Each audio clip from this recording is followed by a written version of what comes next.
यदि तपाईले eSewa use गर्नुहुन्छ र eSewaबाट कुनै पनि बैंकमा पैसा ट्रान्सफर गर्दै हुनुहुन्छ भने तपाईले 1000 भन्दा कम पैसा अब eSewa एकाउन्टबाट बिल्कुल फ्रीमा ट्रान्सफर गर्न सक्नुहुनेछ। आजको यो भिडियो अन्तर्गत तपाईहरुलाई यसै विषयवस्तुमा जानकारी गराउने छु कसरी तपाईले eSewa एकाउन्टबाट कुनै पनि बैंकमा बिल्कुल फ्रीमा 1000 भन्दा कम पैसा ट्रान्सफर गर्न सक्नुहुन्छ भन्ने बारेमा यही भिडियोको माध्यमबाट तपाईहरुलाई जानकारी गराउने छु। आउनुहोस् साथीहरु कसरी तपाईले eSewa एकाउन्टको यो सेवालाई युज गर्न सक्नुहुन्छ भन्ने बारेमा यो भिडियोको माध्यमबाट जानौं।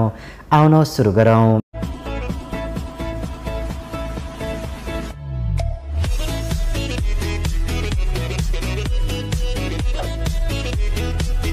भिडियो सुरु गर्नुभन्दा पहिला यो भिडियोलाई लाइक गर्नुहोला र यदि तपाईलाई भिडियो मन परे भिडियोलाई शेयर गर्नुहोला र यदि तपाईहरु हाम्रो YouTube च्यानलमा पहिलोचोटी हेर्दै हुनुहुन्छ भने तल दिएको सब्स्क्राइब बटनलाई क्लिक गरेर अल नोटिफिकेसनलाई प्रेस गर्नुहोला।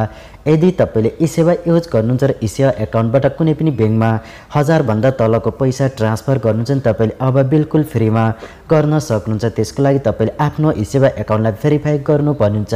यदि तपाईको eSewa एकाउन्ट भेरिफाई छ र तपाईले आफ्नो eSewa एकाउन्टबाट अब बिल्कुल फ्रीमा पैसा ट्रान्सफर गर्न चाहनुहुन्छ भने तपाईले धेरै आसान तरिकाले गर्न सक्नुहुन्छ। तपाईले पैसा बिल्कुल फ्रीमा 1000 भन्दा तलकै रकम मात्रै तपाईले ट्रान्सफर गर्न सक्नुहुन्छ। त्यसको लागि तपाईले आफ्नो eSewaलाई ओपन गरेसँगै तपाईले होम स्क्रिनमा एउटा बैंक ट्रान्सफरको अप्सन पाउनुहुन्छ। तपाईले यहाँनिर हेर्न सक्नुहुन्छ।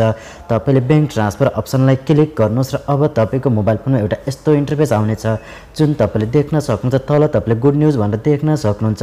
तपाईले यदि यहाँनिर बैंकलाई एड गर्नुहुन्छ र तपाईले आफ्नो बैंक एड गरेसँगै तपाईले बैंकदेखि बैंकमा कुनै पनि पैसा 1000 भन्दा तलको ट्रान्सफर तपाईले बिल्कुल फ्रीमा गर्न सक्नुहुन्छ। अब तपाईले यति गरिसके तल दिएको एड अप्सनमा क्लिक गर्नुस् र अब तपाईले यहाँनिर आफ्नो बैंकलाई सेलेक्ट गर्नुस्। जुन बैंक तपाईले यहाँनिर एड गर्दै हुनुहुन्छ तपाईले त्यसलाई यहाँनिर त्यो बैंक एड गर्नुस् र अब तपाईले तल एकाउन्ट नम्बर तपाईले त्यहाँनिर आफ्नो नामलाई एड गरेर तल दिएको एड अप्सनमा क्लिक गर्नुस् र तपाईको बैंक एकाउन्ट यहाँनिर एड भएसँगै तपाईले अब यहाँबाट धेरै आसान तरिकाले 1000 भन्दा तलको पैसालाई धेरै आसान तरिकाले कुनै पनि बैंकमा ट्रान्सफर गर्न सक्नुहुन्छ। तपाईले ट्रान्सफर गरेको त्यो पैसा बिल्कुल फ्रीमा ट्रान्सफर हुनेछ।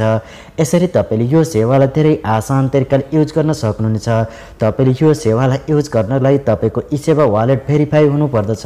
तपाईको eSewa वालेट भेरिफाई छ कि छैन भनेर तपाईले थाहा पाउनको लागि तपाईहरु पुनः ब्याक जानुहोस्। तपाईले आफ्नो प्रोफाइल पिक्चरमा क्लिक गर्नुस् र अब तपाईले यहाँनिर देख्न सक्नुहुन्छ तपाईको eSewa एकाउन्ट भेरिफाई छ कि छैन भने तपाईले यहाँनिर प्रोफाइलमा पनि हेर्न सक्नुहुन्छ। यसरी तपाईले आफ्नो eSewa वालेट भेरिफाई छ कि छैन भनेर तपाईले यहाँबाट थाहा पाउन सक्नुहुन्छ र अब तपाईले आफ्नो बैंकबाट कति पैसासम्म तपाईले फ्रीमा ट्रान्सफर गर्न सक्नुहुन्छ भनेर थाहा पाउनको लागि तपाईले तल दिएको माई लिमिट अप्सनलाई क्लिक गर्नुहोस् र अब तपाईले यहाँनिर माई लिमिट अप्सनलाई क्लिक गरेसँगै तपाईले यहाँनिर एउटा अप्सन पाउनुहुन्छ। तल देख्न सक्नुहुन्छ फ्री बैंक ट्रान्सफर।